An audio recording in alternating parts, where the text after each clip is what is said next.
UP के 19 जिलों में आज होगा मॉक ड्रिल। बुलंदशहर, आगरा, प्रयागराज, बरेली, गाजियाबाद, गोरखपुर, झांसी, कानपुर, लखनऊ, मथुरा, मेरठ, मुरादाबाद, सहारनपुर, वाराणसी, चंदौली, बागपत और मुजफ्फरनगर समेत कई जिलों में पूरी की गई तैयारियां। योगी कैबिनेट ने ग्लोबल कैपेबिलिटी सेंटर्स को दी मंजूरी। यूपी को ग्लोबल सेवा का हब बनाने का लिया गया निर्णय। जीसीसी नीति से 2 लाख नई नौकरियों की जगी उम्मीद। कानपुर और वाराणसी जैसे शहरों में भी बनेंगे जीसीसी सेंटर। यूपी बन रहा विदेशी निवेश का पसंदीदा गंतव्य। वाराणसी में लोगों ने यूपी कांग्रेस अध्यक्ष अजय राय को पाकिस्तानी हीरो बताते हुए किया प्रदर्शन। राफेल लड़ाकू विमान को खिलौना बताने पर जताई नाराजगी। काशी वासियों ने राय के खिलाफ जिले भर में पोस्टर लगाकर जाहिर किया आक्रोश। मथुरा श्रीकृष्ण जन्मभूमि और शाही ईदगाह विवाद मामले में इलाहाबाद हाईकोर्ट में हुई सुनवाई। अधिवक्ता रीना राय ने राधा रानी को पक्षकार बनाने की मांग को लेकर डाली थी याचिका। वादी ने धर्म ग्रंथों का दिया था हवाला। दूसरे पक्ष ने किया विरोध। 23 मई को कोर्ट में होगी फिर से सुनवाई। अलीगढ़ में साध्वी प्राची का पहलगाम आतंकी हमले को लेकर बड़ा बयान। कहा, खून का बदला खून चाहिए, पाकिस्तान का खात्मा चाहिए। कांग्रेस ने आतंकवादी पाले थे जिन्हें नरेंद्र मोदी सरकार ठिकाने लगाएगी। चाहे मुनीर हो या हाफिज सईद हो, जल्द ही टपकाए जाएंगे।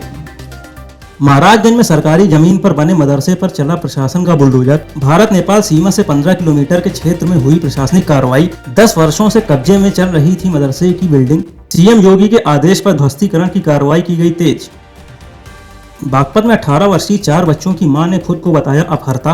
12 साल तक यातनाएं देने का लगाया आरोप। शिकायत में कहा, 6 साल की उम्र में उसका किया गया था अपहरण।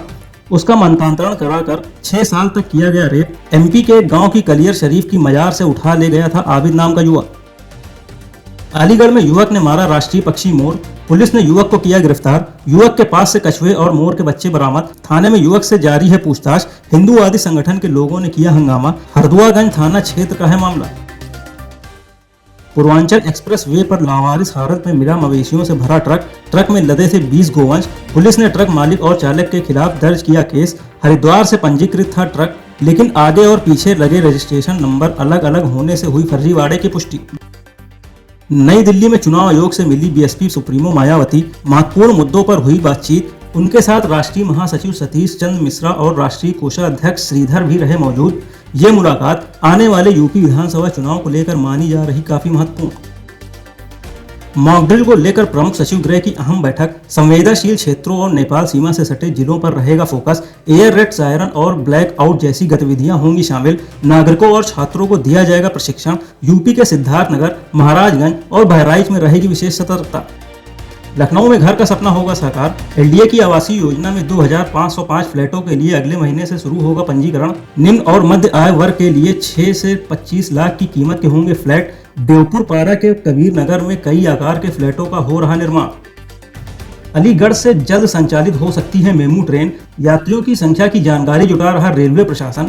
अलीगढ़ से दिल्ली के बीच रोजाना 25,000 से अधिक यात्री करते हैं सफर। दोपहर के बाद दिल्ली जाने के लिए नहीं है कोई ट्रेन। इंटरसिटी ट्रेन चलाने की मांग लंबे समय से कर रहे हैं यात्री। नोएडा प्राधिकरण बना रहा इलेक्ट्रॉनिक कंपोनेंट मैन्युफैक्चरिंग हब बनाने की योजना। इस महीने कंपोनेंट निर्माताओं के लिए की जाएगी नोएडा एक्सप्रेस वे के पास 10 भूखंडों की नीलामी। इससे नोएडा में इलेक्ट्रॉनिक मैन्युफैक्चरिंग को मिलेगा और बढ़ावा। यूपी सरकार अपने राजमार्गों पर ढाबों और अन्य सुविधाओं को बढ़ावा देने के लिए प्रदान कर रही सब्सिडी। नई सुविधाएं खोलने वालों को दी जाएगी 30% तक पूंजी की सहायता। इसके अलावा स्टाम्प शुल्क और पंजीकरण शुल्क भी किया गया माफ। संस्कृति विभाग यूपी के कई जिलों में स्थापित करेगा संतों और महापुरुषों की प्रतिमाएं। सीतापुर में लगेगी महंत अवैधनाथ की मूर्ति। अयोध्या में भगवान सूर्य, भक्त प्रहलाद और भगवान गणेश की स्थापित की जाएगी प्रतिमा। 1 करोड़ 23 लाख का बजट हुआ स्वीकृत। यूपी में स्कूल वैन को लेकर सख्त नियम जारी। 40 किलोमीटर की अधिक स्पीड से स्कूली वैन या बस दौड़ाने पर रद्द हो सकती है स्कूल की मान्यता। बच्चों की सुरक्षा के मद्देनजर परिवहन विभाग की ओर से स्कूली वाहन चालकों को दिए गए निर्देश। काशी में विदेशी पर्यटक का हाई वोल्टेज ड्रामा। चर्च के ऊपर चढ़ा विदेशी पर्यटक। पुलिस ने कड़ी मशक्कत के बाद उतारा नीचे। युवक के नशे में होने की पुलिस ने कही बात। गहनता से की जा रही पूछताछ। दिल्ली में आज सुबह 11 बजे होगी मोदी कैबिनेट की अहम बैठक। प्रधानमंत्री नरेंद्र मोदी की अध्यक्षता में कई अहम मुद्दों पर होगी चर्चा। कई बड़े फैसलों पर लग सकती है मुहर।